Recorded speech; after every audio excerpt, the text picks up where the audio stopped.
إزاي تخلّص كل المذاكرة اللي عليك في وقت قياسي؟ أنا جهاد إبراهيم ودي part 1 من سلسلة فيديوهات إزاي تذاكر صح، وأنا جاية أقول لك على أهم 3 حاجات لو أنت اتبعتها هتخلّيك تخلّص أغلب الحاجات اللي متراكمة عليك في وقت قياسي، ودي الطريقة اللي أنا كنت باتبعها من وأنا في ثانوي لحد ما دخلت صيدلة واتخرجت منها كمان وبقيت معيدة،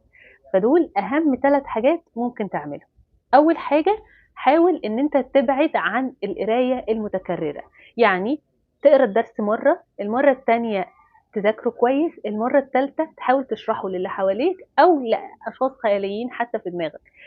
المذاكرة بالطريقة دي بيخلّيك إن أنت بتحاول تبذل أكبر طاقة عندك إن أنت تشرح وتفهّم المعلومة، وبالتالي كل حواسك بتشتغل وأنت بتكتب المعلومة وأنت بتكررها فبتسمعها كتير، وأنت بتكتبها فعينيك بتشوفها، فبالتالي كل الحواس بتاعتك بتشتغل وبتقدر تجمّع بكمية كبيرة، وبعدها بندخل في مرحلة الحل، وبالتالي أضمن لك إن كل المعلومات كده اتثبتت وبقت في الذاكرة الدايمة عندك.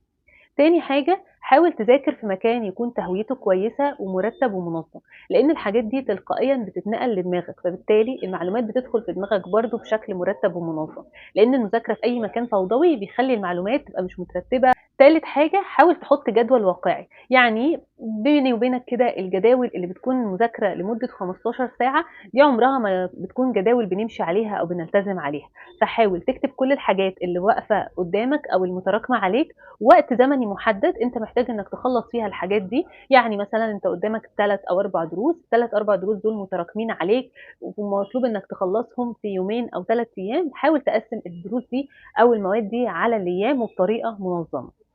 آخر حاجة افتكر إن المذاكرة اللي أنت بتذاكرها دي مش عقاب، هي بتكون وسيلة لتحقيق هدفك، فحاول إنك تبذل أكبر طاقة عندك وقت المذاكرة علشان تريّح نفسك قدّام وبالتالي تحقق حلمك وهدفك. ولو عندكم أي مشاكل في المذاكرة أو في مواد معيّنة مش عارف تذاكرها إزاي، اكتبوها لي في الcomment. باي.